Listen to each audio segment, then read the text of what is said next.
तो कहने का मतलब है पीएमसी हूँ, सर्टिफाइड बाय गवर्नमेंट मिनिस्ट्री है, उससे सर्टिफाइड हूँ। प्लस दूसरा महासेवा है, बहुत सारे संस्था से हूँ। तो हम आज देखेंगे कि पीएमसी क्या है और पीएमसी का जरूर क्या है हमको, उसके बारे में हम देखेंगे। गया साल मुझे best PMC of the year का अवार्ड भी मिला था, जिसका ये फोटो है, इसका जो ट्रॉफी है। प्लस हाउसिंग और एरिया डेवलपमेंट के जो है शिंदे जी, तो उनसे हमारा नेटवर्किंग करना पड़ता है, क्योंकि हर हाउसिंग का प्रॉब्लम या इश्यूज हमको उसके साथ ही जरूर पड़ता है। अभी मोतीलाल नगर का भी आपने देखा, तो उधर भी मैं उनका कंसल्टेंट था। तो कहने का मतलब ये स्लाइड इसलिए दिखाता हूँ कि उनका कोर्ट में गए कि माड़ा तुम बनाओ। माड़ा बोले हमारे पास ये 143 एकड़ है, उसका पैसा नहीं है। तो मैटर गया कोर्ट में, 15 साल चला, और 15 साल के बाद माड़ा ने टेंडर किया और एल&टी और अडानी में लेके अडानी को अलॉट कर दिया। अभी इसमें उनको जो मिलना था बहुत ज़्यादा मिलना था, लेकिन मैं बोला अभी 15 साल आप कोर्ट में गए, माड़ा उधर ही रहेगा, कोर्ट उधर ही रहेगा, हम रहेंगे कि नहीं मुझे नहीं मालूम। तो हमें वो सोचना है कि आगे मिलजुल करके सत्ता के सामने हम प्यार मोहब्बत से बात करेंगे तो हमें उसका निकल मिलेगा। तो अभी ये प्रोजेक्ट तो अडानी को देने में आया है, ये पेपर में भी था एडवर्टीजमेंट। कहने का मतलब ये है कि जो सोसाइटी में यूनिटी होगा, कम्युनिकेशन होगा, कि जो भी हो रहा है उसका हर इंफॉर्मेशन हर मेंबर को मिलना चाहिए। ईमेल से करो, व्हाट्सएप से करो, बातचीत से करो, तो ही सक्सेसफुल होता है। कि हम पेपर छुपाएंगे, फिजिबिलिटी छुपाएंगे, नहीं ऑफिस में आके पढ़ो, घर पे नहीं लेके जा सकते हो, तो वो काम कभी होता नहीं है। होता है तो सब लोग खुश नहीं होते। तो एक यूनिटी जो आएगा कम्युनिकेशन से, कंटिन्यूस आपको नॉलेज मिलना चाहिए। जैसे मैंने 53 सोसाइटीज़ का जो है हमने वेबसाइट ही बना लिया। जिसको मांगता है, किसको फ़ोन नहीं करने का, वेबसाइट पे जाके मिनट देखो, प्लान देखो, जो देखना है सब देख के ले लो, ताकि तुमको कुछ को पूछना नहीं पड़े। वो हिसाब से था। मैं रेगुलर कॉन्फ्रेंस भी करता हूँ हर 2 महीने, जिसमें दूसरे पीएमसी भी आते हैं अटेंड करने को, एडवोकेट्स भी आते हैं, प्रोफेशनल्स भी आते हैं। तो मेन हेतु मेरा है नॉलेज बांटना, कम्युनिकेशन करना। क्योंकि आप एक रीडेवलपमेंट है, एक डिसीजन आपका लाइफ का ले रहे हो, जिसमें आपका घर है, जो आप डिसाइड कर रहे हो कि मैं मेरा घर तोड़ने वाला हूँ, तोड़ के बाहर जाने वाला हूँ, और किसी के भरोसे मुझे वापस आना है। तो उसके लिए हमको जानना चाहिए हमारा राइट्स क्या है, हमारा अधिकार क्या है, हमारे रीडेवलपमेंट में हमको मिनिमम क्या मिल सकता है। और ये सब जो इश्यूज है, चैलेंजेस है, वो हम आगे देखेंगे कि सेल्फ डेवलपमेंट में सब सॉल्व हो जाता है। ओके, तो जैसे कि ये बांद्रा का जो है मैंने सेल्फ डेवलपमेंट में किया, ये उसका प्लानिंग किया, ये उसका आउटपुट है। तो ये ऐसा आउटपुट आपको को बिल्डर से नहीं मिलेगा, क्योंकि हर के एक में सवाल होता है हमारा बिल्डिंग और सेलेबल बिल्डिंग सेम होएगा कि नहीं, बराबर। तो सेल्फ डेवलपमेंट में ये सब प्रॉब्लम सॉल्व हो जाता है। जो बिल्डिंग बनेगा आप लोग प्लान देखेंगे, आप प्लान को सिलेक्ट करेंगे, डिसाइड करेंगे, वो हिसाब से हम आगे बढ़ेंगे। ये भी एक दूसरा एक है, ये साइन में है। ये इतना अच्छा बिल्डिंग इन्होंने बनाया, अच्छा आर्किटेक्ट भी लिया है उन्होंने। दूसरे प्रोजेक्ट में बांद्रा में भी करता हूँ। ये मेरा फैमिली का प्रोजेक्ट है, कल्याण में अभी जस्ट कंप्लीट किया हमने, 31 स्टोरी जगह हमारा था, दूसरे के साथ मिलके हमने अभी कंप्लीट किया। तो कहने के वजह है कि मैं अकेला नहीं हूँ पीएमसी, हमारे साथ आर्किटेक्ट भी है, स्ट्रक्चरल इंजीनियर भी है, लीगल एडवाइजर्स भी है, तो एक टीम वर्क का काम है।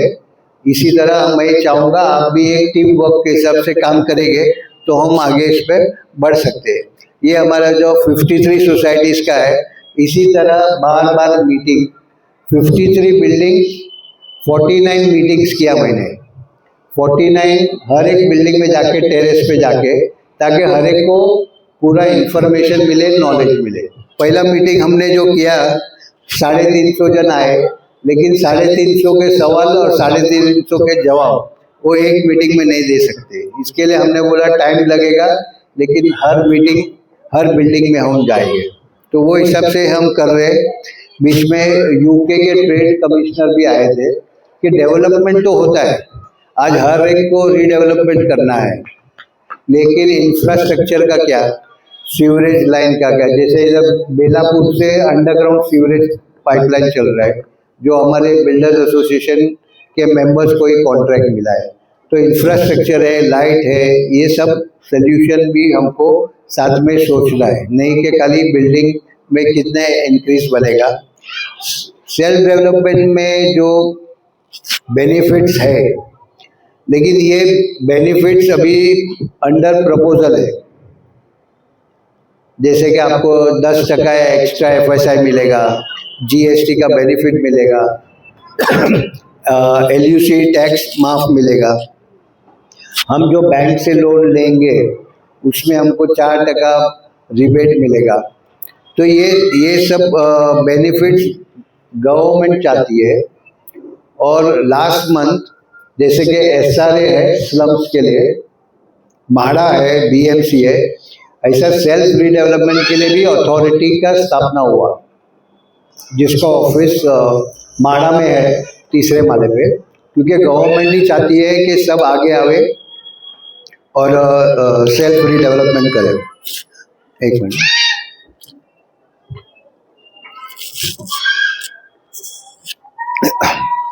तो एक तो होता है कि सोसाइटी का प्रोसीजर क्या है। तो जैसे कि आज हम मिले हैं, तो आप कुछ समझोगे कि मेरी जगह कितनी है, FSI कितना है, पॉलिसी के हिसाब से कितना माल बनेगा, कितना स्टेयरकेस में एरिया जाएगा, कितना पार्किंग बनेगा, और हमें कितना मिलेगा, और कितना माल हमको बेचना है ताकि हमको हमारा नया घर फ्री ऑफ कॉस्ट मिले, यानी सेलेबल कंपोनेंट से बेच के हम कर सकते हैं। तो इस तरह बार बार मीटिंग करेंगे तो ही आपको समझ में आएगा। ये हमारा कहना है कि रेजोल्यूशन एक पास होना चाहिए। फिजिबिलिटी रिपोर्ट है जो मैं आज आपको दूंगा, वो आपके साथ शेयर भी करूंगा, आप किसी को के साथ भी शेयर कर सकते हैं, और उसको समझ के फिर अडॉप्ट करो कि नहीं ये सही है। ऐसा नहीं है कि खाली हमने आपको बताया कि कमेटी ने आपको बताया, आप पूरा उसको समझने का कोशिश करना। वो ऐसा कहने का मतलब है, कोई ऐसा नहीं बोलना चाहिए कि मुझे तो कुछ मालूम ही नहीं है, या मुझे कुछ इन्फॉर्मेशन मिला नहीं, या मैंने पूछा लेकिन मुझे मिला नहीं, तो वो इश्यू नहीं आना चाहिए। अभी हम देखेंगे कि हमारे प्लॉट का जो है, हमारे 84 मेंबर है, बराबर है, ओके।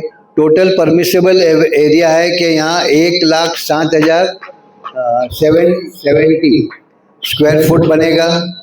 एक्सपेक्टेड मार्जिन है 14%, मेंबर्स है 41 आपको एक्स्ट्रा एरिया 41.82% मिल सकता है। ये जो लिमिटेड इंफॉर्मेशन मुझे मिला उसके बेसिस पे मैं बनाया, और डिटेल प्रॉपर मिलेगा तो उसमें एग्जैक्ट हम देखेंगे कि और कितना मिल सकता है, बट ये समझ के चलना है आपको।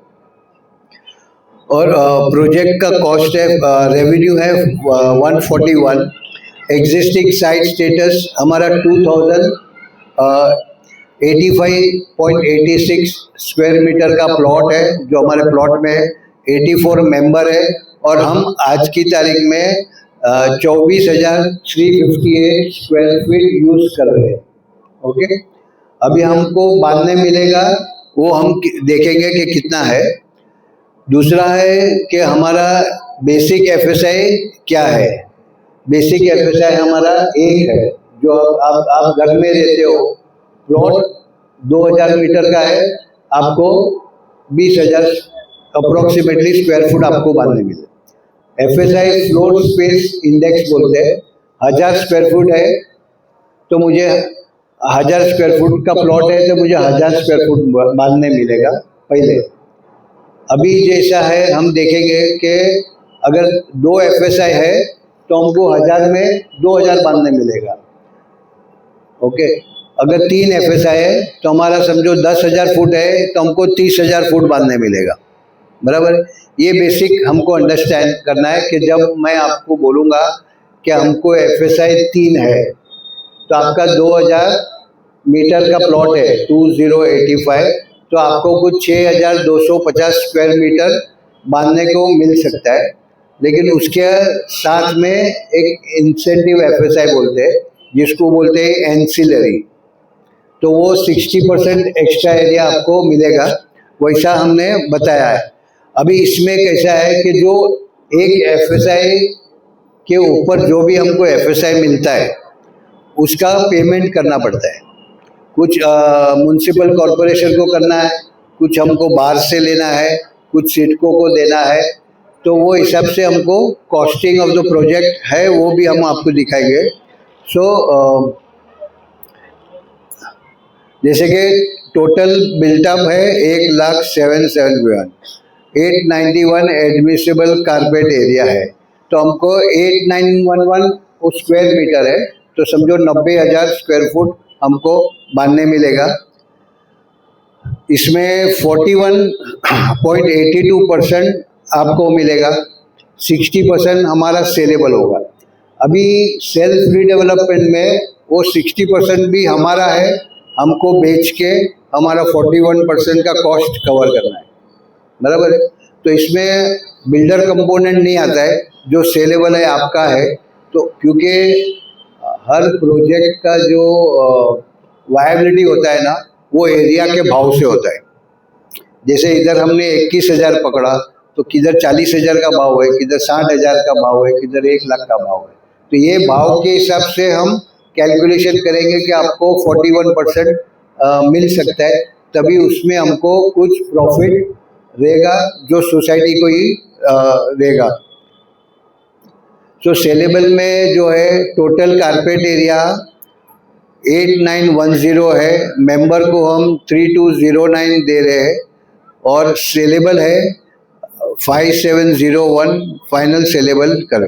तो करीबन वो रेरा कारपेट है, 60,000 फुट बेचेंगे तो आपका 35,000 स्क्वायर फुट बनेगा, जो आपको फ्री ऑफ कॉस्ट मिलेगा, ready to stay. Okay, sales में जो है कि हमने 21,000 का भाव लिया इधर का। अभी आप अपने को बता सकते हैं कि 21 कम है, ज़्यादा है कि ज़्यादा होना मांगता है, तो जो हम ज़्यादा लेंगे तो हमारी प्रॉफिटेबिलिटी बढ़ेगी। ओके, तो जो भी प्रॉफिट होगा सेल्फ रिडेवलपमेंट में, वो सोसाइटी को ही आना है, जो आपको बिलीव करेगा। ओके, दूसरा है कि हम इसमें पार्किंग का जो है, तो हम उसमें ट्राई करेंगे कि पार्किंग पॉलिसी के हिसाब से क्या होगा। ओके, अभी हमेशा सबका डिमांड रहता है कि पार्किंग सबको मिलना चाहिए, क्योंकि आज की तारीख में जब कोई फ्लैट खरीदने जाता है तो पहला पार्किंग खरीदता है, बाद में फ्लैट लेता है।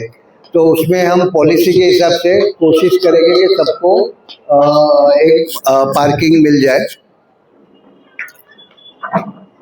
कंस्ट्रक्शन में जो है 3 आता है कि कंस्ट्रक्शन का कॉस्ट, एक है आपके फ्लैट का कॉस्ट, एक है जो दादरा है, लिफ्ट है, स्टेयरकेस है, वो एक कंस्ट्रक्शन होता है, और दूसरा है जो पार्किंग, समझो इसमें अंडरग्राउंड जाएंगे या 2 माला पार्किंग जाएगा, उसका कॉस्ट है। हर एक का कॉस्ट अलग होता है। नॉर्मली तो जैसे कि हमारा कॉस्ट हमने इधर पकड़ा है 4,000 रुपया फुट। अगर आपको लगता है ज़्यादा है तो हमारा प्रॉफिट बढ़ जाएगा, लेकिन मैंने 4,000 पकड़ा है। लेकिन स्टेयरकेस और लिफ्ट उसका करीबन 2,500 रुपया फुट होता है, और जो पोडियम बनता है उसका 2,200 रुपया होता है। ओके, तो ये 4,000 अगर 3,500 हो गया, इतना हमारा प्रॉफिट बढ़ेगा। तो या तो हम उसको प्रॉफिट में डिस्ट्रीब्यूट करें, या तो हम थोड़ा एरिया बढ़ा लेवे। ओके,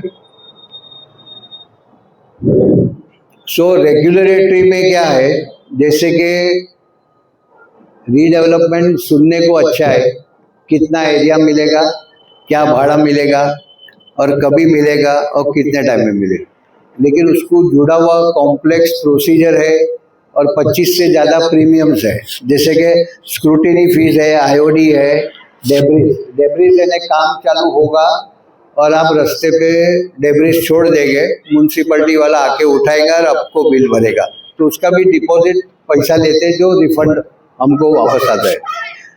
तो लैंड टैक्स रहता है, बिल्डिंग कंपोनेंट्स एडिशनल है, land LUC charges, land under construction charges, जो अभी है 2.36 करोड़।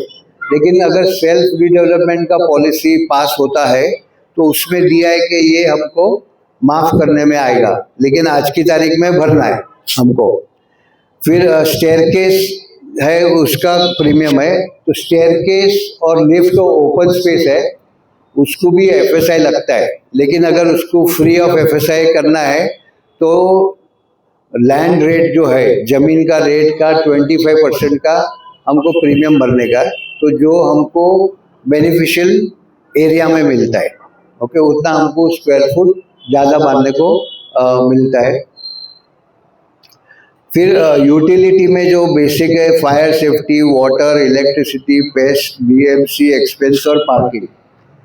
तो जनरली ये बात सबको आता है कि आज समझो आपका मेंटेनेंस क्या है, नया बिल्डिंग बनेगा तो क्या होगा। ओके, तो क्योंकि अभी आपको जो प्रॉपर्टी टैक्स या जो भी लगता है वो बिल्डिंग बनी तब का ईयर का लगता है, नया बिल्डिंग बनेगा तो नया लगेगा। तो समझो 1,000 रुपया है तो आपका मेंटेनेंस 5,000 भी हो सकता है। लेकिन अभी टेक्नोलॉजी में एक सोलर एनर्जी है और एक वाटर हार्वेस्टिंग। वाटर हार्वेस्टिंग के साथ, वाटर हार्वेस्टिंग बारिश में पानी जमा करता है, वाटर रिसाइकलिंग सेम पानी वापस रिसाइकल होता है। तो ये मेजर कंपोनेंट मेंटेनेंस का है, इलेक्ट्रिसिटी और पानी। अभी सोलर में भी पैनल में दिन ब दिन टेक्नोलॉजी जैसा इम्प्रूव होता है, अच्छा उसका स्कीम आता है, कम से कम जगह में अभी ज़्यादा से ज़्यादा एनर्जी हो सकता है। तो हम उसमें प्रॉपर सोलर एनर्जी लगाएंगे, वाटर रिसाइकलिंग लगाएंगे, तो समझो 1,000 का अगर 5,000 आता होगा तो आपको 3,000 आएगा। ओके, तो ये सब टेक्नोलॉजी हम यूज़ कर सकते हैं। तो हम सेल्फ रीडेवलपमेंट करेंगे तो हम वो कर सकते हैं, नहीं तो म्यूनसिपल ने बोला है कि सोलर पैनल लगाओ, तो बिल्डर 2-4 पैनल लगा देता है कि मैंने ये सोलर एनर्जी लगाया, लेकिन हम खुद लगाएंगे तो हम हमारे हिसाब से उसको लगा सकते हैं। तो मेंबर को क्या मिलता है, रेंट। अभी रेंट मैंने एवरेज पकड़ा है यहाँ 55 rupees a square foot. Okay, वो हिसाब से कैलकुलेशन किया है। अभी 45 है, 55 है कि 65 है, वो आप मुझे बताएंगे तो हम उसमें चेंजेस करेंगे, क्योंकि जैसे रीडेवलपमेंट बढ़ते जा रहा है, रेंट भी बढ़ते जाएगा। ओके, फिर कॉर्पस फंड है, जैसे आपका जितना स्क्वायर फुट है प्लान के हिसाब से, तो 1,000 रुपया फुट है, तो समझो आपका 300 स्क्वायर फुट है, तो आपको इंडिविजुअली 3 लाख रुपया आपको मिल सकता है।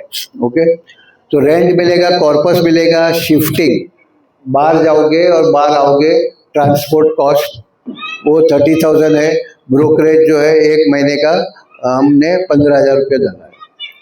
फिर प्रोफेशनल फीस आता है, कंसल्टेंट फीस आता है, PMC का फीस आता है, आर्किटेक्ट आता है, GST आता है, स्टैम्प ड्यूटी आता है, फाइनेंस कॉस्ट आता है।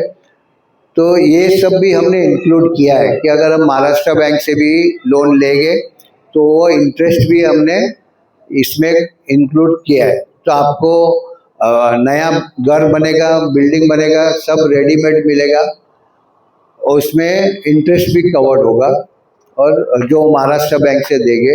अभी महाराष्ट्र बैंक और मुंबई बैंक का 80, ये इम्पोर्टेंट है, 84 मंथ्स का स्कीम है कि अगर हम इनिशियल 5% या 10% कंट्रीब्यूशन करते हैं, 90 to 95% बैंक फाइनेंस देता है। ओके, तो उसमें हमारा रेंट भी इंक्लूड होता है। ओके, तो उनका स्कीम 84 मंथ्स में है कि पहला 5 साल वो हर पैसा देंगे, प्लान पास का, फर्दर प्रीमियम का, आपका रेंट आपको हर महीने 1 तारीख जो नक्की होएगा वो आपको बैंक से डायरेक्ट मिल जाएगा। तो बिल्डर डेवलपमेंट और सेल्फ डेवलपमेंट में सबसे बड़ा एडवांटेज ये है, जो मैं सबको पूछता हूँ, कि क्या आप बिल्डर से रेंट लेना पसंद करोगे कि बैंक से? तो जैसे कोविड आया तो हम बिल्डर को भी कुछ नहीं बोल सकते, लेकिन बैंक है तो वो ऐसा कोई सिचुएशन होता है तो हमको 5 साल तक बैंक रेंट देगा जो प्रोजेक्ट कॉस्ट में इंक्लूड होता है। ओके, उसके बाद 5 साल के बाद, तो 5 साल तो क्या हमारा 3 साल में बिल्डिंग बन जाएगा, लेकिन हमारे को सहूलियत वो है 2 साल मोरेटेरियम बोलते हैं बैंकिंग लैंग्वेज में, कि आपका इंटरेस्ट चढ़ते रहेगा लेकिन आपको कुछ भरना नहीं है। ओके, तो ये हो गया 7 साल। उसके बाद आप सेलेबल कंपोनेंट है, वो माल बेचना है और बैंक का पैसा चुकाना है, वो कभी भी बेच सकते हैं आप, आपके पास सेल हो जाता है आपके प्राइस से, तो जितना पैसा जरूर है हम उतना ही बैंक से लेंगे। तो रिड्यूसिंग बैलेंस पे होता है इंटरेस्ट। ओके, जरूर पड़ेगी तो लेंगी, क्योंकि हम लोन पूरी पास कराएंगे, लेकिन जितना चाहिएगा उतना हम यूज़ करेंगे। तो हमारे पीछे वो टेंशन नहीं रहेगा कि कल सुबह काम हमारा अटक गया तो हमारे पास बैंक फाइनेंस अवेलेबल है। ओके, तो ये इश्यू है। तो प्रोजेक्ट कॉस्ट में समरी में हम रेगुलेशन चार्जेस है, थोड़ा स्क्रीन छोटा है, पर इसमें मेंबर का कॉम्पनसेशन आ गया, रेगुलेटरी चार्जेस आ गया, बेस कंस्ट्रक्शन आ गया, प्रोफेशनल सर्विस आ गया, फाइनेंस आ गया। ये सब कॉस्टिंग आने के बाद आपको 41.28% मिलेगा। रेंट आपको 55,000 स्क्वायर फीट के हिसाब से मिलेगा। कॉर्पस 1,000 रुपीज़ पर स्क्वायर फुट मिलेगा। और ये कॉस्टिंग और सेल्स कंप्लीट करने के बाद जो भी प्रॉफिट बचेगा सोसाइटी में, वो इनकम टैक्स फ्री है। ओके, तो पैसा भी आपका, घर भी आपको मिला। ये सेल्फ डेवलपमेंट का सबसे बड़ा एडवांटेज है। और सेल्फ डेवलपमेंट में कभी कोई इश्यू आता है तो जैसे हम आज खड़े हैं, बैठे हैं, तो हम अपने आपस में बैठ के सॉल्व कर सकते हैं। डॉक्यूमेंटेशन प्रॉपर हो सकता है। आपका खुद का फ्लैट्स का जो है उसमें स्टैम्प ड्यूटी शायद अभी 1,000 रुपया ही होगा। तो बहुत सारा बेनिफिट है सेल्फ डेवलपमेंट का। तभी सवाल आएगा इनिशियल पैसे का, क्योंकि लगभग सबका मेंटालिटी रहता है हमको कुछ खर्चा नहीं करने का है, बिल्डर क्या करता है, कितना देता है, कैसा देता है, वही बताओ। लेकिन आप ये नहीं समझते हो कि आपका घर है, आपकी जिंदगी की एक पूंजी हम समझते हैं उसको पूरा तरह से समझना चाहिए। एक बिल्डर के बाद 10-15 प्रोजेक्ट होएगा, आपका एक प्रोजेक्ट उसने अटका दिया, उसको कुछ फर्क नहीं पड़ेगा, लेकिन हमारा तो एक ही घर है जिसके साथ हम खिलवाड़ नहीं करना चाहिए। तो उसके लिए हम पूरा सोचना चाहिए, समझना चाहिए सेफ्टी किस में है। क्योंकि अगर हम बिल्डर के साथ किए, बिल्डर अटक गया, उसके बाद एक ही चाह रहा है कोर्ट में चले गया, तो वो 15 प्रोजेक्ट में एक कोर्ट में भी है तो उसको फर्क नहीं पड़ना है, लेकिन हमको बहुत फर्क पड़ता है। तो पेपर वर्क, डॉक्यूमेंटेशन भी इम्पोर्टेंट है। जैसे कि अभी समझो आपको जो भी एरिया हमने डिसाइड किया, तो जब प्लिंथ बनता है ग्राउंड लेवल तक, उसमें हम मेजरमेंट करके बोलते हैं कि आपको मैंने जितना एरिया बोला है उतना ही बन रहा है, और जो भी करेक्शन करना है वो स्टेज पे होना है, ताकि एक टाइम कॉलम खड़ा हो गया तो फिर कोई करेक्शन होता नहीं है। बिल्डर डेवलपमेंट में आपको बिल्डर जो भी फ्री फ्लैट देता है, वो फ्री फ्लैट का मार्केट वैल्यू का 5% GST उसको भरना है। अगर हम बिल्डर लाते हैं तो ये पॉइंट हमको पहला समझना है कि हमारा लिखा होना मांगता है, GST तू भरेगा या हम भरेंगे। आज की तारीख में क्या होगा, बहुत सारे डेवलपर्स वही कर रहे हैं, लिखेला नहीं था, घर रेडी है तो वो जो परचेसर को बोलते हैं GST भर और घर में घुस, तो वो टाइम पे घर रेडी, सब रेडी, तो हम किधर किसके साथ झगड़ा करने जाएंगे। फैमिली भी बोलेंगे दे दो और घुसो अंदर घर में। तो ये सब इश्यूज है छोटी, लेकिन हमारे लिए बहुत मायने रखती है कि एक गलत स्टेप तो हमारे को क्या होगा। दूसरा है गोरेगांव में पर्ल सोसाइटी था, उन्होंने बिल्डर सिलेक्ट किया, मैनेजिंग कमेटी ने थोड़ा उसमें गलत तरीके से बिल्डर को लेके आए।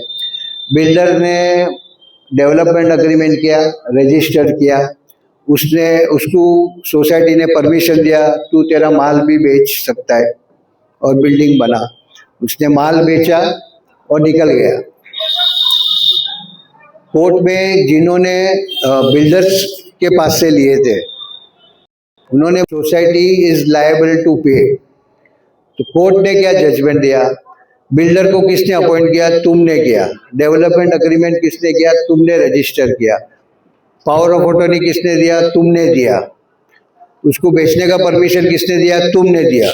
तो ये जितने को भी डेवलपर ने बेचा है फ्लैट, उसको सबको पैसा तुम रिटर्न करो। खुद का घर तो अटक गया और दूसरे को बेचे, उसको बेचने को कोर्ट ने लगाया। तो ये सेल्फ डेवलपमेंट में नहीं हो सकता है कि घर तो गया और दूसरा पैसा भी उनको भरना पड़ा। तो ये सब खाली इसमें एक ही है, आप सब में एक यूनिटी होना चाहिए, कम्युनिटी होना चाहिए। As a family everyone should be united, किसी के मन में कोई डाउट न होना चाहिए। अगर कुछ डाउट है तो आप सवाल पूछो, उसका जवाब मिलेगा, लेकिन यूनाइटेड ही चलेंगे तो वही होगा। So expected offer to society, जब मैंने कहा कि 41.82% है, रेंट आपको 55 रुपीज़ स्क्वायर फुट है, एमिनिटीज़ है, सोसाइटी ऑफिस, जिम बनाएंगे, सिक्योरिटी कैबिन है, टॉयलेट है, पार्किंग है, क्वालिटी स्टैंडर्ड्स है। और मेंबरशिप को क्या क्या बेनिफिट मिलता है कि ऑल एमिनिटीज़ है, क्योंकि हम जैसे बांद्रा का जो सेल्फ डेवलपमेंट प्रोजेक्ट बनाया, उसमें मैंने हर रूम में, हर बैल्कनी में भी बैल्कनी डाला, ताकि तो हम कब तक 4 रूम में जिए तो कभी कनेक्शन करे, बैल्कनी में बैठ के अच्छा लिविंग रहे, अच्छा स्टाइल रहे, घर भी अपना अच्छा होवे। तो कहने का मतलब वो है, ओपन स्पेस रहे, गार्डन रहे, एमिनिटीज है, जो आज समझो आज के पास नहीं है, पर नया बिल्डिंग में वो एक नई उम्मीद हमको दे सकता है। तो इसके लिए जैसे कि हम ये प्लान किया है दूसरा एक सोसाइटी का, तो कहने का मतलब है इसमें टाइम का जरूर है, सभी ने जिसी को इंटरेस्ट रहे मिल के काम करो, जिसको आइडिया है, किसको नॉलेज है। हर एक सोसाइटी में कोई ना कोई एडवोकेट रहेगा, इंजीनियर रहेगा, डिग्री रहेगा, कुछ भी, सबका इनपुट लो, समझो, कुछ नहीं समझ पड़े तो हम उसको समझा सकते हैं, वो एक इम्पोर्टेंट है।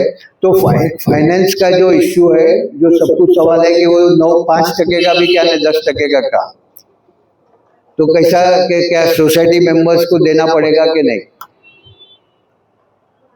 अगर सोसाइटी मेंबर्स रेडी होते तो उसमें कैसा है,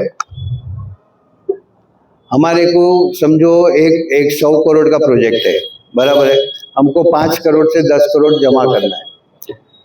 तो मैं सबको क्या सजेस्ट करता हूँ कि जो भी सेलेबल माल है,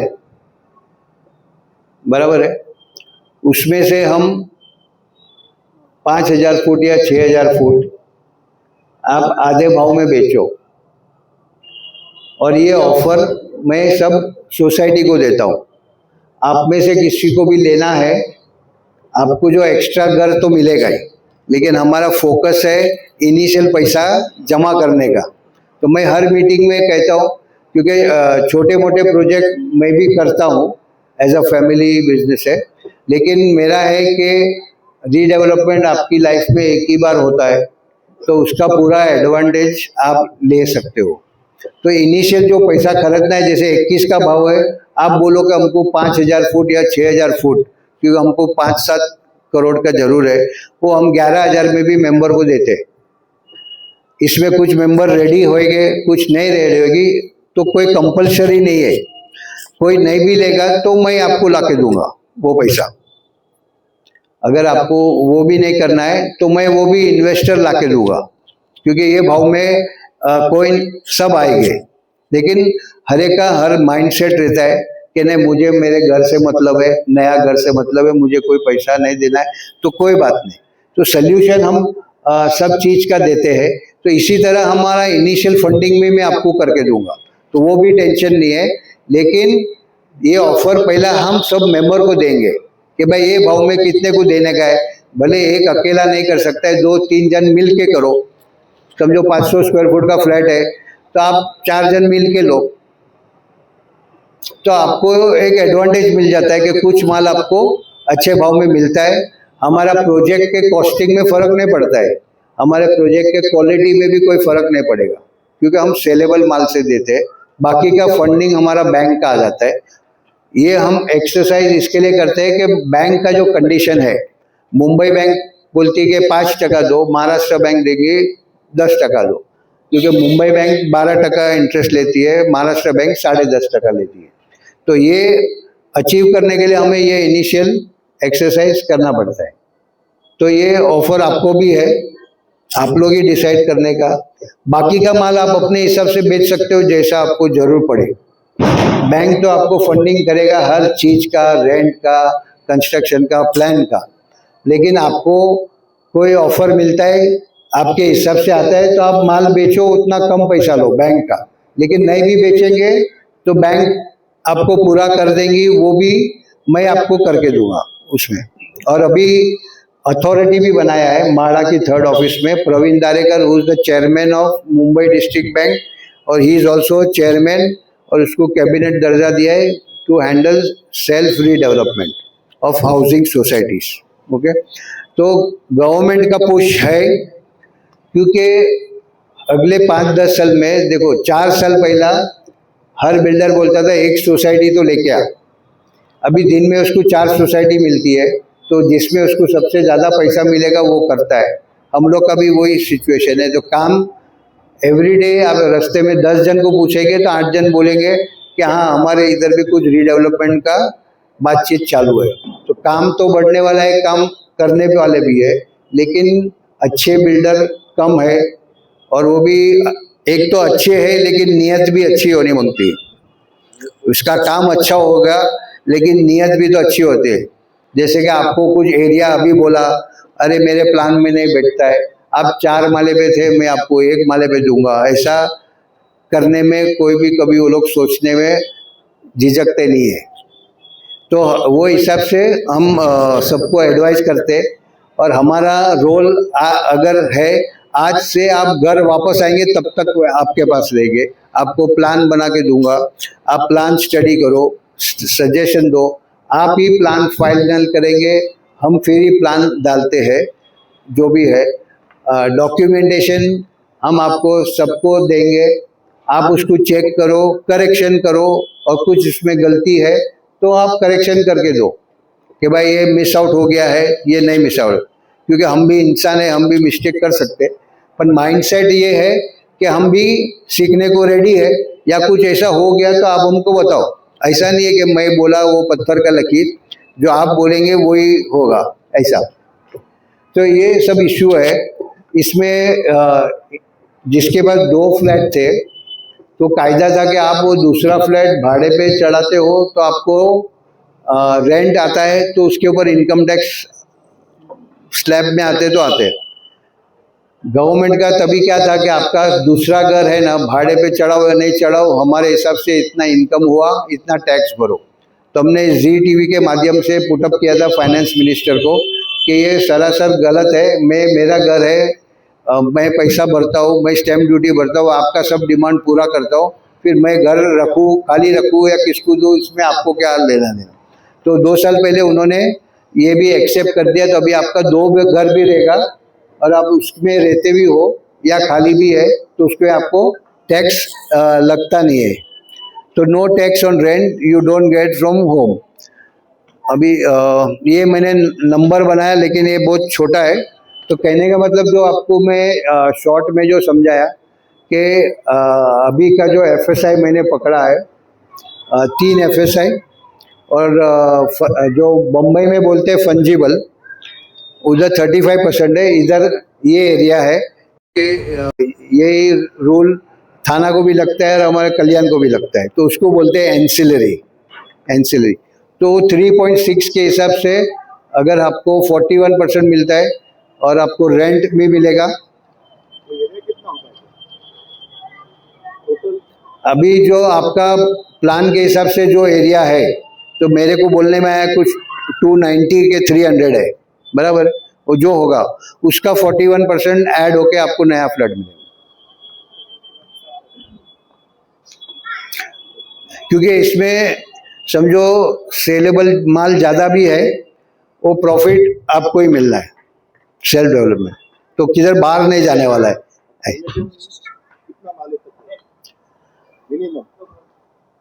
मुझे वो चेक करना पड़ेगा ये एरिया का कि इधर हाइट कितना है, पर मुझे नहीं लगता है इधर सीट को 13-14 माला का तो हाइट देता ही है, क्योंकि L&T कुछ एरिया में काम करता है, तो 14 माले की बिल्डिंग L&T ने 96 डेज में कंप्लीट करके देता है। हाँ,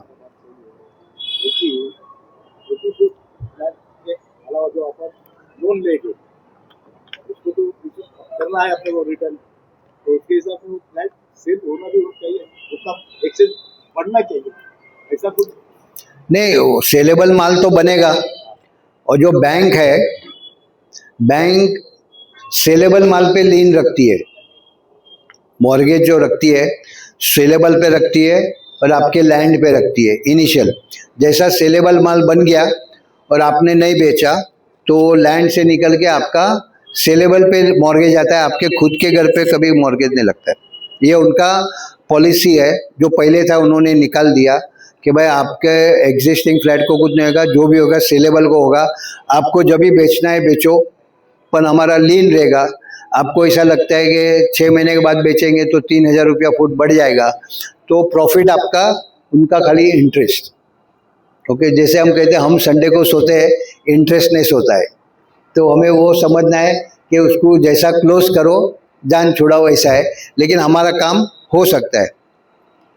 अभी इसमें पॉलिसी में कुछ चेंज आएगा, तो चेंज आएगा तो अच्छा ही आएगा, तो तभी हम रिव्यू करेंगे कि भाई तभी मैं आपको 41% समझ के चलो।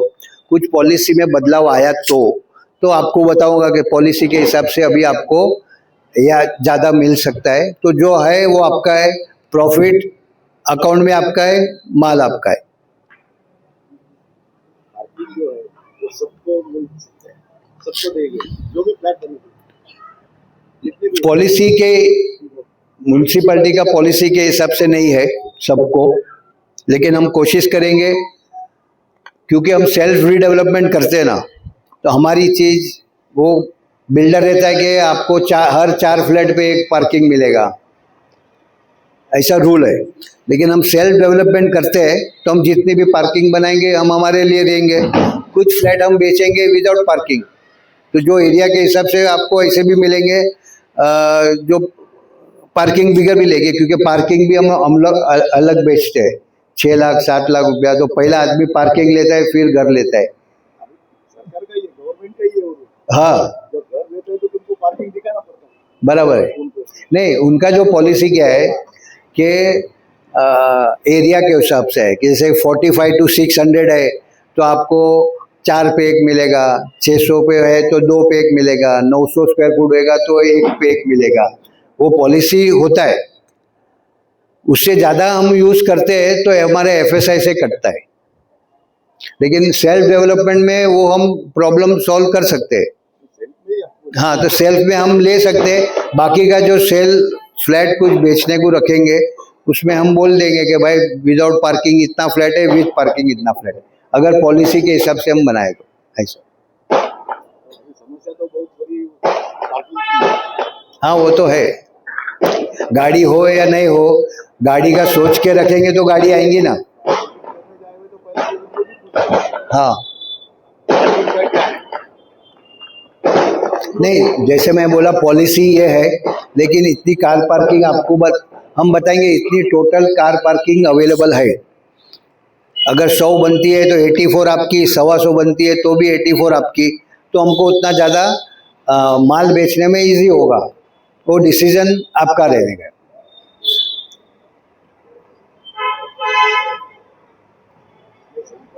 जैसे कि किसी को समझो आपको 84 कार दिया, 125 पार्किंग बना, हमारे फ्लैट बन गए 50, तो कुछ 10-15 फ्लैट हो गए बिगर पार्किंग के, तो हम पार्किंग को भी बेच सकते हैं कि भाई 7 लाख रुपया है, तो कोई मेंबर बोलते हैं मेरे को पार्किंग की जरूर नहीं है, तो मेरे को 7 लाख रुपया दे के वो फ्लैट उसको, वो फ्लैट वाले को पार्किंग दे दो, ऐसा। तो सोल्यूशन सबका हम निकाल सकते हैं कि जैसा जरूरत है हमको चलने का, ऐसा।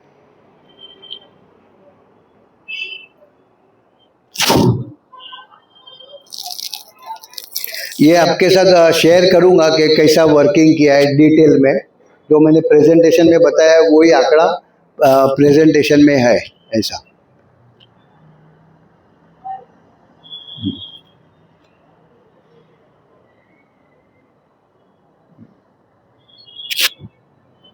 अभी किसी को कुछ सवाल जवाब हो तो हम पूछ सकते हैं।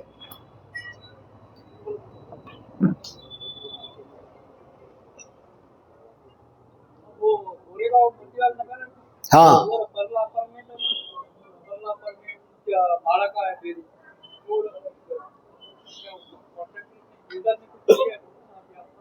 क्या बोले? हाँ मोतीलाल नगर है। हाँ हाँ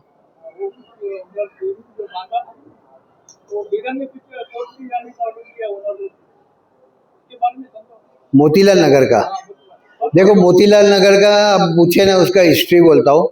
2013 में अ, मोतीलाल नगर है 132 एकड़, 142 एकड़, उसमें कमर्शियल भी है, चाल भी है, फ्लैट भी है, और बाकी सब लोग ने जिसका एक रूम था वो 1+1 भी बना दिया।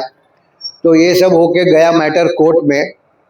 तो पहले तो कोर्ट ने बोला कि आपका अनऑथराइज्ड है, आपने, आपका एक रूम है, आपने एक रूम चढ़ा दिया, ऐसा कमर्शियल वाले ने, कमर्शियल ने बना दिया। तो जब भी कोर्ट ने ऑर्डर दिया कि सब डेमोलिश करो अनऑथराइज, तो ये मोतीलाल नगर के रेसिडेंट्स गए उधर कोर्ट में कि अभी हम रीडेवलपमेंट करना चाहते हैं, तो आप वो डेमोलिशन मत करो।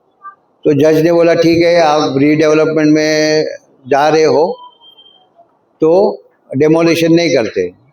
लेकिन मोतीलाल नगर वाले ने क्या किया, माड़ा तुम ही बनाएगा, बिल्डर नहीं बनाएगा, तो वो जिद में चले गए 10 साल। हाँ तो ऐसा बहुत सारा इलीगल काम हुआ, जैसे कि माड़ा एरिया में प्रो रेटा भी आता है। जैसे वो उनका 600 था, उन्होंने 400 खरीदा, 1000 हुआ, 1000 के सामने खुद के पैसे से बनाते तो 3600 भी मिलता। लेकिन अभी डेवलपर आया, इतना बड़ा है, तो उनको 600 का 1600 दे रहा है, तभी उसमें भी उन लोग को कम लग रहा है कि ज़्यादा मिलना चाहिए। लेकिन अभी कोर्ट ने भी ऑर्डर दिया कि भाई टेंडर हुआ, ये बिल्डर अपॉइंट हुआ है और माड़ा का लैंड है, क्योंकि माड़ा हमेशा मालिक रहेगा उसमें, तो उसने बोला कंसेंट का जरूर नहीं, काम चालू करो, सर्वे चालू करो और सबको दे दो। तो जो भी है उनको, जिसको 600 था उसको 1600 देने का ऑर्डर दिया है माड़ा ने।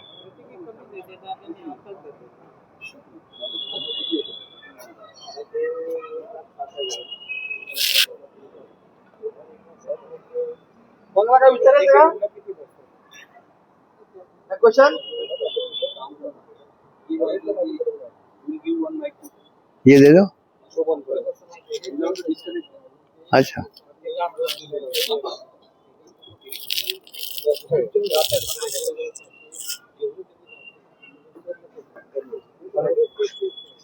हेलो हेलो हेलो देव बोलना का विचार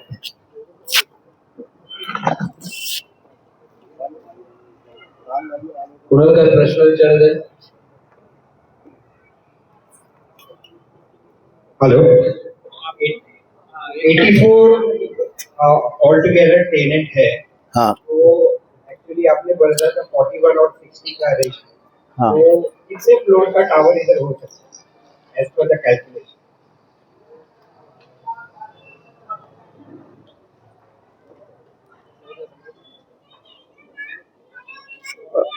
वो हमने exact hello hello exact calculation नहीं किया है, लेकिन मुझे कहने में आया कि हाइट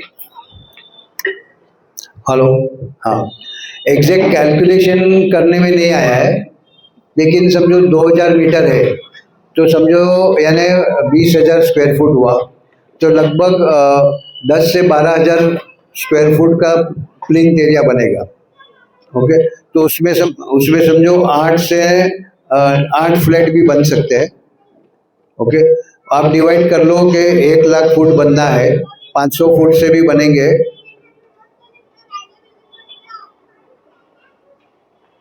तो कम से कम 14-15 माले पे जा सकता है हाइट. एक फ्लोर पे अंदाजा समझो एक फ्लोर पे हम 8 भी लिए तो 8 ज़्यादा आएगा, 10,000 फुट है ना, तो समझो 500 का भी एरिया लेंगे तो 20 फ्लैट भी आ सकते हैं, या जैसा हमको डिज़ाइन करना है. हाइट रिस्ट्रिक्शन नहीं देगा तो हम 20 माला भी जा सकते हैं, 25 माला भी जा सकते हैं. जैसे कि चारकोप कांदिवली में 8 बिल्डिंग बनी है 62 फ्लोर की, रेडी है, पब्लिक आने को रह गई है. तो ये हम बाद में कैलकुलेट करके एग्जैक्ट देंगे कि कितना फ्लोर प्लेट बनेगा, इंडिविजुअल फ्लैट का प्लानिंग, और कितना हाइट जाएगा. और ये हाइट रिस्ट्रिक्शन मेरे ख्याल से इधर नहीं है, लेकिन कंफर्टेबली आपका बिल्डिंग बन जाएगा. जैसे 14 माला तो है सिडको में, तो उसमें तो कंफर्टेबली आपका बिल्डिंग बन जाएगा. और पीएमसी हाँ. रहता है उसका support at what time it get है, जो रिकवर करना है अमाउंट अवेलेबल होने के बाद भी they will be with us और like what. So as a PMC, from day one till you come back to your flats, पूरा प्रोसीजर, प्लान पासिंग, अप्रूवल, उसमें 25 से 30 टाइप की एनओसी रहती है, तो वो कोऑर्डिनेट करना, बिल्डिंग प्लान अप्रूव करना, बिल्डिंग प्लान आपको दिखाना, आपको वेरीफाई करना चाहिए कि बिल्डिंग का प्लान फुल्ली पेड होना चाहिए. जैसे कि नॉर्मल बिल्डर करते हैं, प्लिंथ तक का पैसा भरते हैं और सबको खाली करते हैं, ऐसा नहीं. पूरा प्लान हो गया है, 30% of the amount is invested in the project. फिर रेंट कंपोनेंट आता है, तो वो भी बैंक से आएगा, और कंस्ट्रक्शन का भी पैसा बैंक से आएगा. ऐसा. Thank you. यहाँ पे काम दे देंगे तो उसका कम से जो रहता है किसका?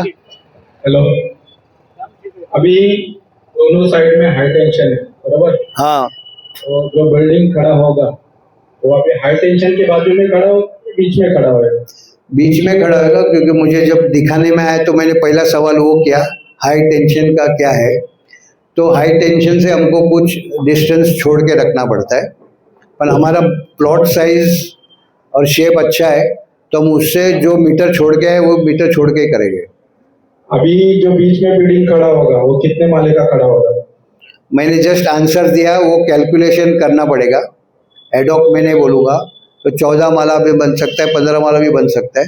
जो हाँ, और जो साइड में हाई टेंशन है तो हाई टेंशन के बाजू में बिल्डिंग तो खड़ा हो सकता है, वो भी जो कम से कम 7-8 माले का तो खड़ा हो सकता है. नहीं, उनका बेसिक क्या है, हाई टेंशन से कुछ मीटर छोड़ना चाहिए बिल्डिंग का स्टार्ट. जैसे आपका बिल्डिंग चालू होगा, हाई टेंशन से कुछ मीटर छोड़ना पड़ेगा हमको, और वो हिसाब से बिल्डिंग खड़े करेंगे. तो बीच में और दोनों साइड में खड़ा होगा बिल्डिंग. हाँ, ओके ना? या लेडीज लोग शांत बैठे.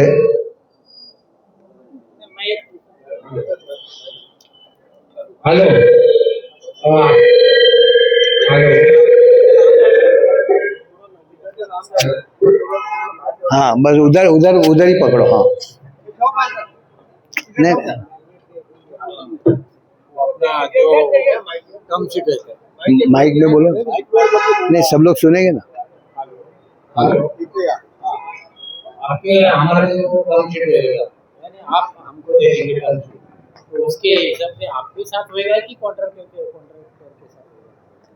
कॉन्ट्रैक्टर तो हमको अपॉइंट करना पड़ेगा सोसाइटी को, हाँ उसके लिए हम टेंडरिंग भी कर सकते हैं, अच्छा या तो आप लोग का कोई रेफरेंस रहेगा कि भाई इधर काम किया है, अच्छा काम किया है, रिलायबल है, आप चेक करके बोलेंगे, हम उसको अपॉइंट करेंगे।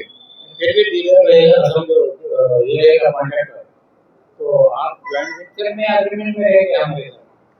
मेरा आपका एज अ अपॉइंटमेंट होगा पीएमसी, हाँ बराबर। उसका स्कोप ऑफ वर्क होएगा कि जब भी आप बाहर जाओगे काम चालू होएगा तो हमारा सुपरवाइजरी टीम इधर बैठे रहेगा जो चेक करेगा। जैसे सीमेंट भी आता है, अभी तो प्री मिक्स आता है, तो वो भी हम चेक करते हैं, वो भी चेक होता है कि उधर से माल बराबर बनाए कि नहीं, जो रिकमेंडेड मिक्सचर है जो।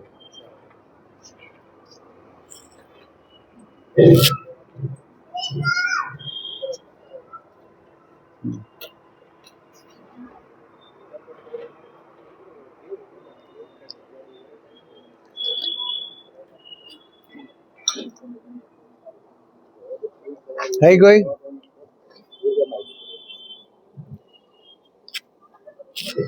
ऑनर काय प्रश्न विचारायचे का? चल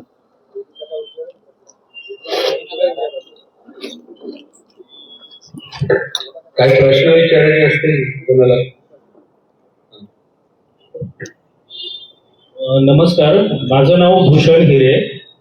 सॉरी मला थोडा यायला उशीर झाला, त्याच्यामुळे मला शॉर्ट मध्ये सांगू शकाल का काय डिस्कस झालं आपलं?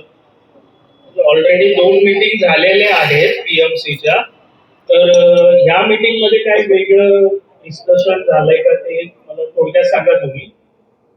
देखो बेसिकली हमने इधर प्रपोजल दिया है सेल्फ रीडेवलपमेंट का।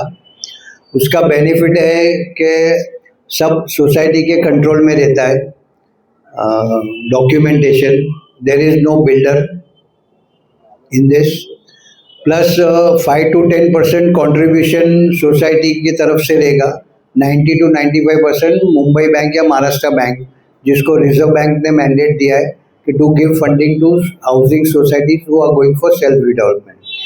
प्लस हमने इसमें दिखाया कि आपको इधर 3 FSI है और 60% फंजिबल है, ओके, वो हिसाब से आपको 41% एक्स्ट्रा एरिया मिलेगा, 55 रुपीज़ स्क्वायर फुट रेंट मिलेगा, 1000 रुपीज़ स्क्वायर फुट कॉर्पस मिलेगा, और वो ट्रांसफ़र चार्जेस जब आप बाहर जाओगे वापस आएंगे उसका अमाउंट हमने दिया है, ब्रोकरेज दिया है।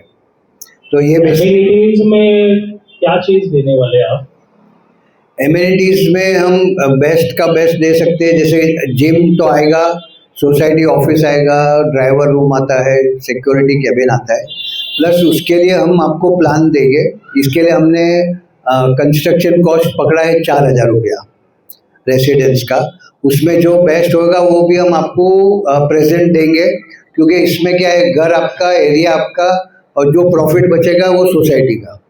मेंटेनेंस जो आएगा वो अभी जो प्रॉफिट आपको जमा होगा, ओके, वो प्रॉफिट आपका है, वो सोसाइटी में रखो, तो उसके इंटरेस्ट से आपका मेंटेनेंस भी आप चला सकते हैं। आपको डिस्ट्रीब्यूट करना है, आप डिस्ट्रीब्यूट करो।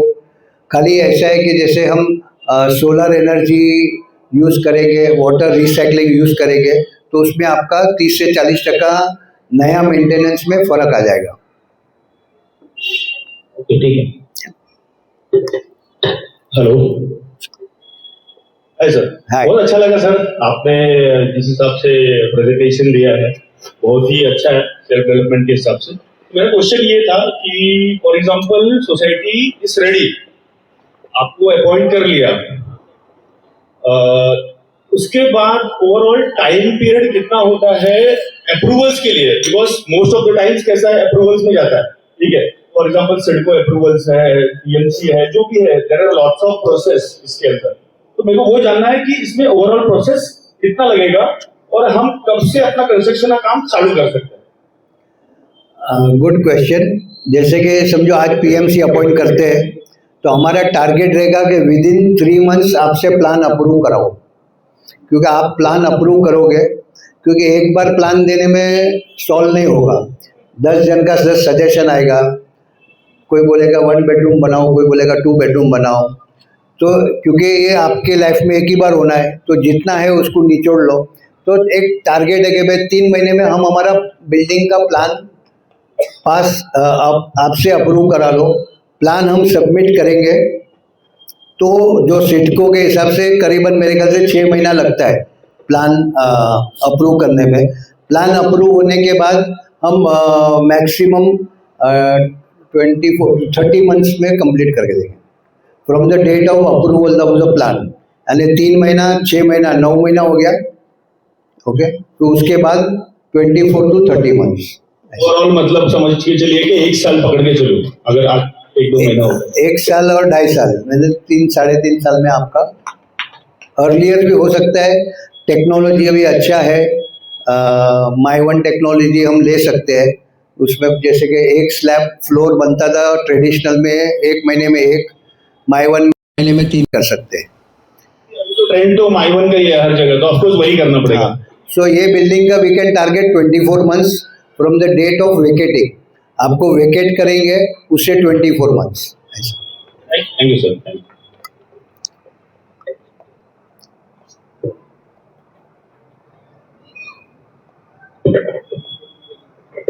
आणखी काय क्वेश्चन कोणाचे?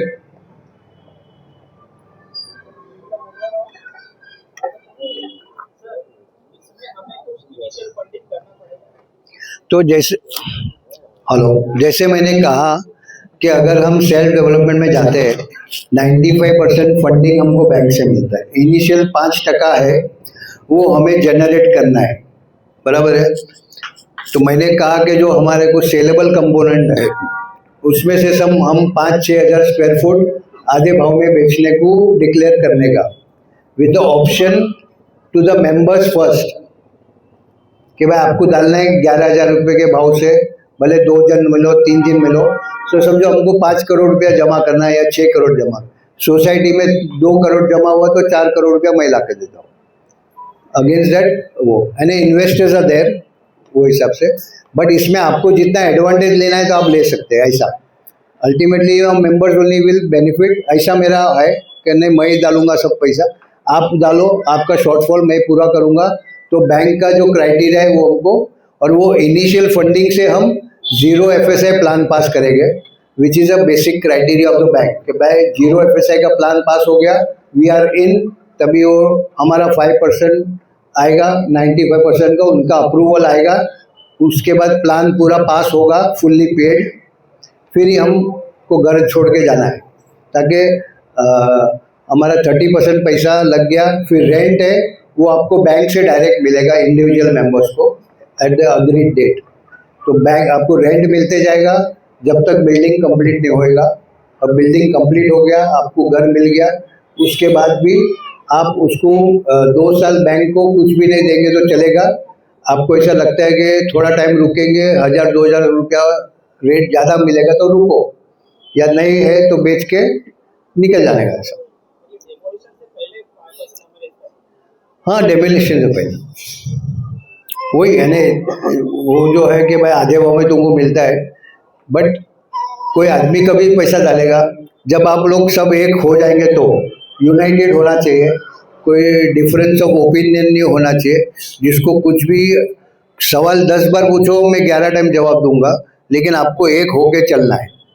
क्योंकि हम शिफ्ट हो रहे हैं सेल्फ डेवलपमेंट में, जिसका एडवांटेज है आपको रेंट के लिए कभी किसको होएगा नहीं, पैसे के लिए आपका प्रोजेक्ट कभी रुकेगा नहीं, क्योंकि हमारे पास बैंक है। हाँ सर, और एक क्वेश्चन था कि जैसे फॉर एग्जांपल सारे अप्रूवल्स होने के बाद ही हमको एम्प्टी करना है फ्लैट, यहाँ से शिफ्ट होना है, करेक्ट, विदाउट दैट स्टेप नहीं करना है।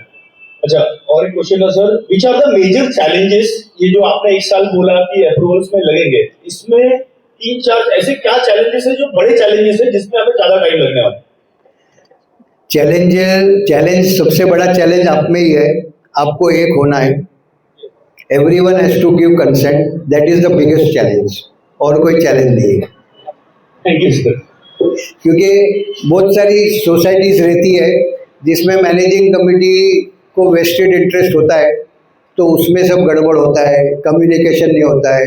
आपको एक डॉक्यूमेंट बोलेंगे, फिजिबिलिटी रिपोर्ट में दिया, वो बोलेंगे वो कॉन्फिडेंशियल डॉक्यूमेंट है. अरे मेरा घर, मेरे घर के बारे में सोच रहे हो, वो मुझे नहीं दे रहे, तो वो एटीट्यूड नहीं होना चाहिए. आप एक पेपर पूछेंगे, मैं आपको 10 दूंगा. अब जो भी पूछेंगे मैं आपको जवाब देना चाहिए. तो आपको एक होना चाहिए कि हम एक होके क्यों नहीं कर सकते, और ये पॉलिसी के हिसाब से दिया है. कल सुबह हमारा प्लान प्रोसेस में कुछ और पॉलिसी आ गया, सेल्फ डेवलपमेंट हो गया, तो ओवरऑल हमारे लैंड एरिया पे और 10% एक्स्ट्रा एरिया मिलेगा, LUC टैक्स माफ़ होगा, हम बैंक का लोन रीपे करने में भी बाद में हमको 4% रिबेट भी मिलेगा. ये सब पॉलिसी मंत्रालय कैबिनेट तक पहुंच गई है, लेकिन जब ये आवे तभी आवे, लेकिन विदाउट दैट हम ये आपको प्रपोजल दे रहे हैं सर. चलो अच्छा लगा सर, थैंक यू. सारे मेंबर्स यहाँ पे गैदर्ड है, तो अच्छा आपने एक मैसेज दिया है कि ये सबसे बड़ा चैलेंज ये है कि हमको यूनिटी में रहना है. तो बस. सबसे बड़ा अप्रूवल हमारा ही है. वही सबसे बड़ा चैलेंज है. Funding is not a problem. I am sure 11,000 में किसको मिलता होगा, तो आपने आपके फैमिली को, फ्रेंड्स को, किसको भी बोल सकते हैं. हमें तो वो फंड्स जमा करने का है, मेरा प्रॉब्लम खाली शॉर्टफॉल पूरा करने का है. Thank you sir, thank you. अच्छा, तो बेसिकली 2 क्वेश्चन मैं दूंगा. यहाँ पे बॉटम लाइन क्वेश्चन 2 ही है जिसका आंसर सबको चाहिए. अभी एक शॉर्ट स्पैन ऑफ टाइम में आपने जो भी वर्किंग एनालिसिस असेसमेंट किया, उस बेसिस पे लोग जानना चाहेंगे कि उनको कितना एरिया मिलेगा on the basis of your short duration working, and जो प्रॉफिट शेयरिंग आएगा वो कितना होगा. बेसिकली ये 2 क्वेश्चंस का ही आंसर ये लोग को चाहिए.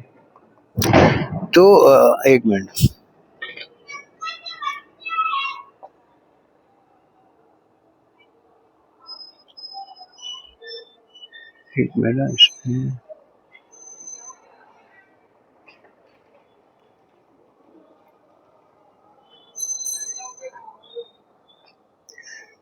जैसे मैंने कहा, आपका एग्जिस्टिंग प्लान जो माड़ा में प्लान में रहेगा, उसका 41.8% आपको एक्स्ट्रा एरिया मिलेगा, बराबर है.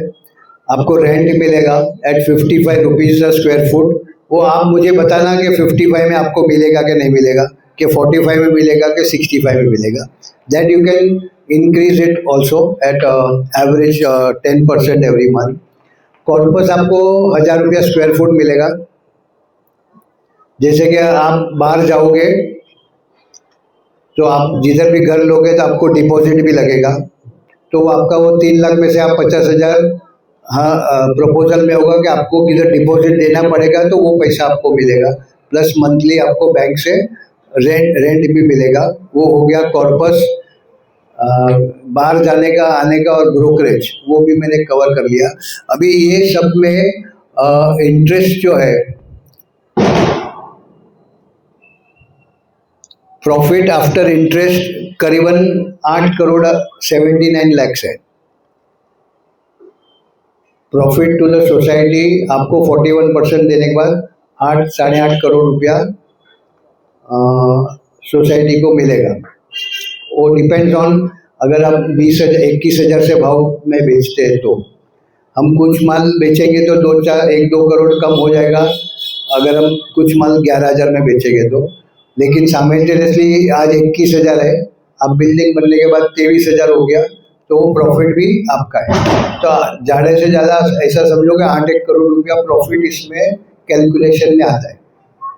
ओके, एक एडिशनल क्वेश्चन आता है जब प्रॉफिट की बात आती है, तो मेंबर्स के मन में एक क्वेश्चन रहता है कि instead of taking profit can we get the area increase.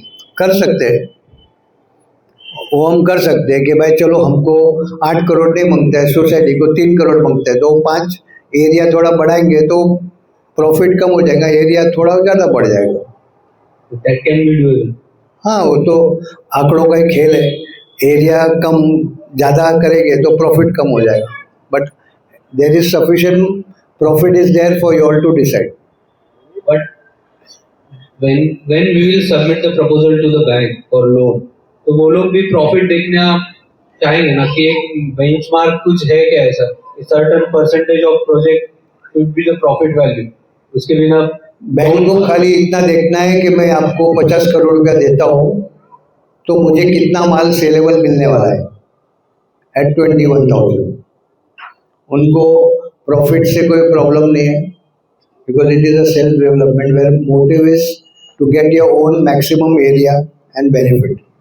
Okay, that way. Okay, कोई और क्वेश्चन?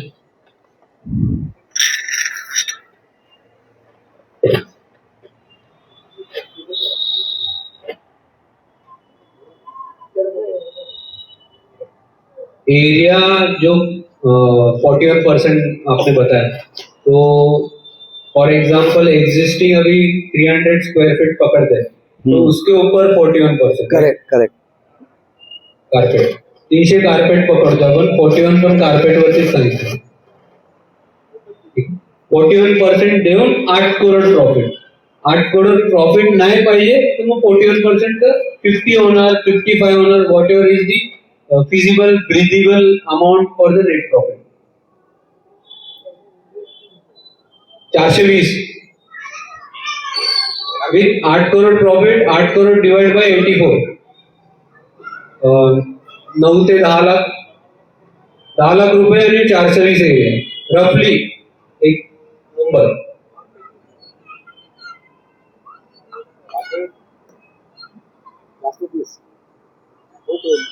अच्छा वर्ड नहीं, 425 लिखो।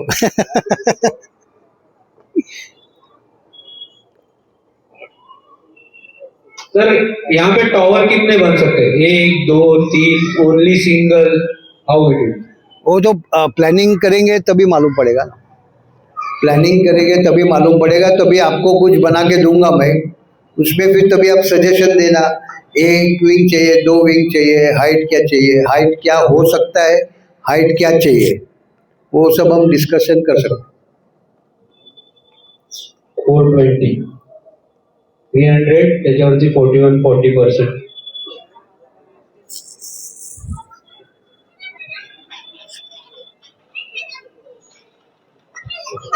सर इसमें जो आप फ्लैट अलॉट करेंगे उसमें सब 1 BHK रहेंगे या 2 BHK, 3 BHK ऐसा कुछ रहने वाले हैं?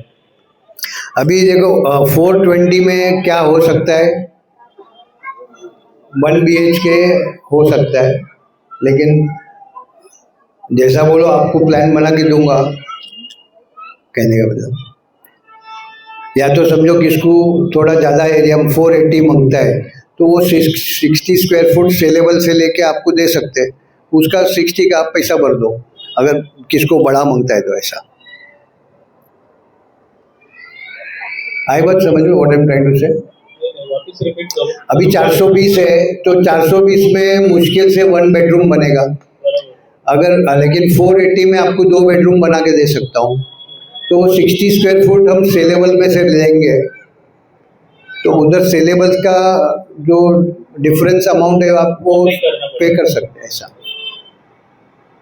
और 8 करोड़ प्रॉफिट नहीं चाहिए, उसमें से हम लोग रिड्यूस करेंगे हाँ। तो ये 420 का और ऊपर जाएगा। हाँ। 2 BHK and above can go. Already, I think we are living in 1 BHK, but it is kind of compact. Correct. So we expect that it should be a So, it's minimum 2 BHK. So what can we do कि हम calculation करेंगे, तो जैसे कि 480 में मैंने plan बनाया था 53 सोसाइटीज़ का, उन लोग का 225 था, माड़ा का पॉलिसी के हिसाब से 480 था।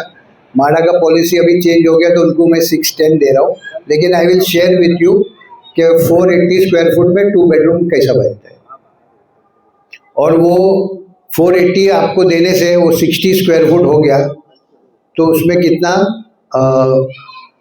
हो जाएगा, प्रॉफिट कितना कम होगा। हेलो, सोसाइटी को आप 8 करोड़ दे रहे हैं, बरोबर? हाँ, तो वो 8 करोड़ देने के बजाय अगर सोसाइटी को नीचे जो ग्राउंड फ्लोर में आपने अगर गाला सिस्टम बना के दिया तो उसका जो भी मेंटेनेंस रहेगा वो सोसाइटी के अंडर रहेगा, तो वो देने से अच्छा फिर सोसाइटी को गाला सिस्टम बना के देंगे तो वो लाइफ टाइम के लिए सोसाइटी के लिए रहेगा, जो भी उसका गाला का जो रेंट आएगा वो सोसाइटी के अंडर जाएगा ना। आपका मतलब कमर्शियल आप बोल रहे हैं? हाँ, कमर्शियल, क्योंकि दोनों साइड में रोड है तो उसका कैसा प्रॉफिट हमको मिलेगा ही, जो भी रहेगा। अभी सामने भी जो बन रहा है वो नाट्यगृह बन रहा है, उसका भी जो भी रहेगा वो हमारे जो भी टावर होएगा या बिल्डिंग होएगा उसके लिए प्रॉफिट ही है। अभी आपका जो रोड का विड्थ है वो मुझे चेक करना पड़ेगा, उसमें कमर्शियल अलाउ करेगा कि नहीं। ओके, अगर अलाउ करेगा तो हम कमर्शियल बना देंगे। डीपी प्लान में 15 मीटर है, तो हो सकता है प्रपोज बिल्डिंग, यानी कुछ बिल्डिंग के अंदर भी आएगा रोड, 15 मीटर करना है, उनका तो बाउंड्री लग गया है, तो हमारे इधर प्लॉट के अंदर आएगा। तो वो हिसाब से हम प्लानिंग में डाल सकते हैं कि इतना हम कमर्शियल करेंगे तो इतना या तो प्रॉफिट बढ़ेगा या तो इतना आपका एरिया बढ़ा के दे सकते हैं। वो भी जो है कमर्शियल का रेट क्या होगा यहाँ पर?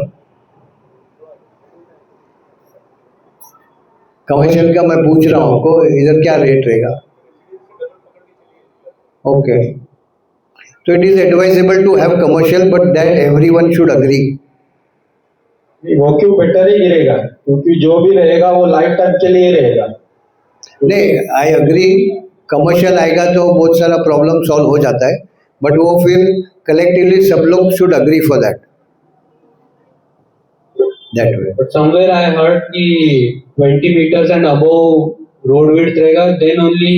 So I said I will check it, but 15 metre में पॉसिबल है, but I will check and let you know, क्योंकि न्यू बॉम्बे में आता है तो इसके लिए I check and let. Sir मेरा ये सवाल है कि अभी यहाँ पे टावर बनेगा तो फायर सेफ्टी प्रिकॉशन आप क्या सर्विस प्रोवाइड करने वाले हो? और सेकेंड थिंग कि अभी टावर बनने वाला है तो सबस्टेशन होगा या इलेक्ट्रिक के लिए आप मतलब क्या करने वाले हो? सबस्टेशन के लिए स्पेस जो रहेगा वो उसके क्या मतलब सर्विस है आप? तो पहला फायर सेफ्टी आप बोलते हो ना, तो आपको मैं बता दूं कि मैं ट्रेंड वॉलेंटियर हूँ in fire fighting and fire safety. तो मैं जहाँ पे जाता हूँ तो पहला वही देखता हूँ। जैसे हमारा कल्याण का भी 31 स्टोरी में डाला तो हर रूम में, बाथरूम में, किचन में स्प्रिंकलर डाला है, क्योंकि दैट इज़ मोस्ट इम्पॉर्टेंट। और अगर प्लॉट साइज से हिसाब से होगा तो हम फायर भी जो कॉन्सेप्ट है, फायर इवैक्यूएशन लिफ्ट भी डाल सकते हैं एक्स्ट्रा, ताकि क्योंकि जब आग लगती है तो पहला होता है इलेक्ट्रिसिटी हम बंद करते हैं। ओके, तो फायर इवैक्यूएशन लिफ्ट है कि वो तभी सब लाइट बंद होगा तो वो लिफ्ट चलेगी, तो इवैक्यूएशन के लिए जैसे कि स्टेयरकेस भी लगता है, तो उसमें मैंने पूरा काफ़ी साल निकाला है as a train volunteer. I been to tsunami also, Jammu earthquake, Ahmedabad floods as a volunteer. तो मैं हमेशा वही देखता हूँ। जैसे 53 सोसाइटीज़ था, पार्किंग नहीं था पर फुल ऑफ बाइक्स, तो मैंने पहला सवाल वही किया कि इधर 53 बिल्डिंग के बीच में अगर आग लगेगा तो फायर फाइटिंग के एम्बुलेंस भी नहीं आ सकता है। That was one of the condition I put to MHADA कि today this is the situation, तो you should allow us redevelopment that way. तो ये आपका एक फायर का साथ, दूसरा इलेक्ट्रिसिटी का था, राइट। तो इलेक्ट्रिसिटी में जिधर बड़ा लेआउट रहता है तो उधर ट्रांसफॉर्मर का जरूरत पड़ता है। इधर खाली हम सराउंडिंग एरिया में जो रहेगा कंसल्ट करके we will have that increase capacity installed through wires. जैसे अभी टावर भी जो है तो दूसरी बड़ी बड़ी एरिया में there is a provision, tower निकाल के लोग अंडरग्राउंड केबल डालते हैं तो टावर पूरा निकल जाता है एट अ कॉस्ट। बट इधर होगा कि नहीं मालूम नहीं, लेकिन एट टूवर्ड्स कल्याण ने वो सब एरिया है, उधर people have chosen that tower निकाल डालो, नीचे से underground cables can be also done ऐसा। क्या नहीं, मैं खाली कहता हूँ कि गवर्नमेंट का सब तरह से कुछ ना कुछ होता है, पर वो एप्लीकेबल होना चाहिए। तो हम आज की तारीख में हम समझते वो रहने वाला है ऐसा। हेलो सर, सो आपने कमर्शियल के बारे में बोला, so it is going to impact our FSI if you are going for the commercial. Profitability बढ़ जाएगा कि समझो उसमें से हम 20% भी कमर्शियल डालें, बराबर है, तो जो हम 21,000 बोलते हैं वो समझो 35,000 40,000 में माल बिकेगा, हमारा प्रॉफिट बढ़ेगा, तो हम उसमें एरिया बढ़ा सकते हैं। जैसे कि सर ने कहा ना कि हम 1 बेडरूम में रहिए, तो हम 480 में 2 बेडरूम बना सकते हैं अगर कमर्शियल एस्पेक्ट अलाउ होगा तो, बराबर। If it is allowed I will be the first one to tell you.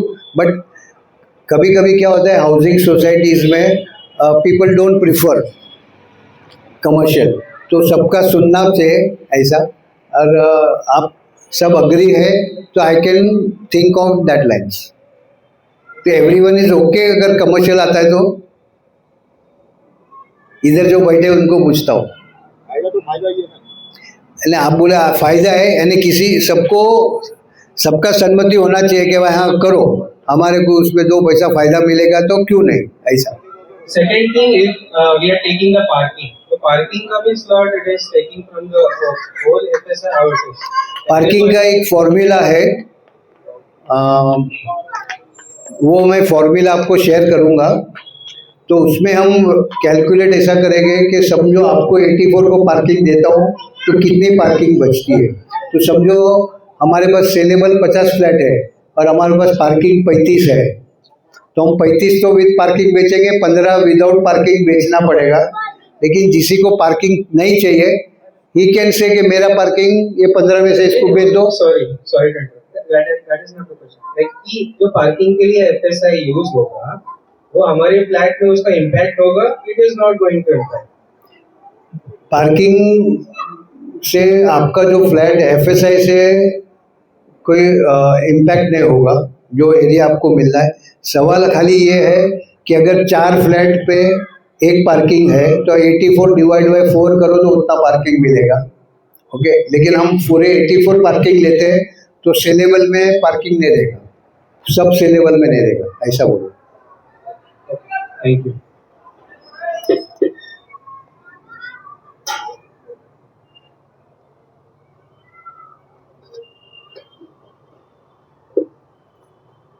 ये 2 BHK 480 में मतलब बहुत छोटा छोटा एरिया मिलेगा, वो मतलब कुछ काम का नहीं होगा। फिर एटलीस्ट 600 स्क्वायर फीट मिलना चाहिए 2 BHK में।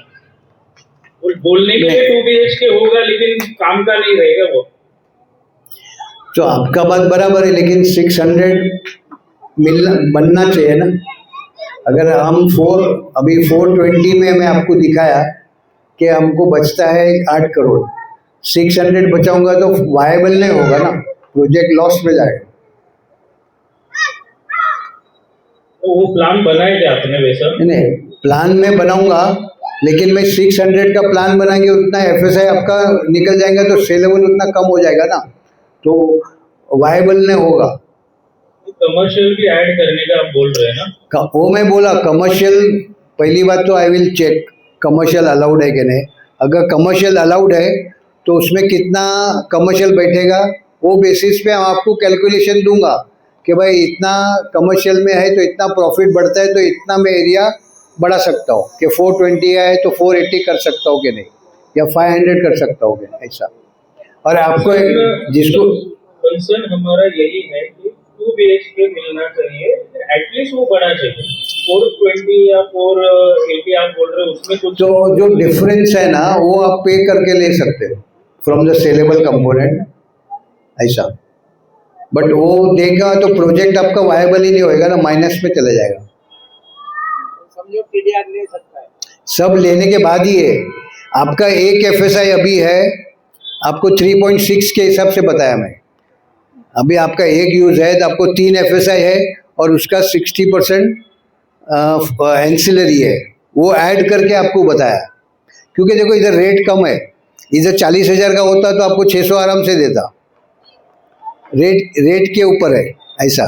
तो वो हिसाब से कॉस्टिंग होता है, वो हिसाब से हमारा फिजिबिलिटी बनता है कि इधर क्या भाव में बिकेगा। तो हमको अभी 21,000 में बिकेगा तो हमको 8 करोड़ मिलेगा। अगर आपको ऐसा है कि 22,000 में बिकेगा तो हमारा प्रॉफिट बढ़ जाएगा। आपको लगता है कि 23,000 में बिकेगा तो प्रॉफिट बढ़ेगा, ऐसा। बट बेस सिचुएशन ये समझ के चलना है, इसमें हम कैसा इम्प्रूव कर सकते हैं वो देख रहा है। आप समझे मेरी बात? मैं आपको 420 अभी मिलता है, आप 600 बोलेंगे तो 180 हो गया। 180 इंटू 84 करो तो सेलेबल माल हो जाता है, तो माल ही बेचने के लिए नहीं रहेगा। सर अभी जो आपने पहले थोड़ी देर पहले बताया कि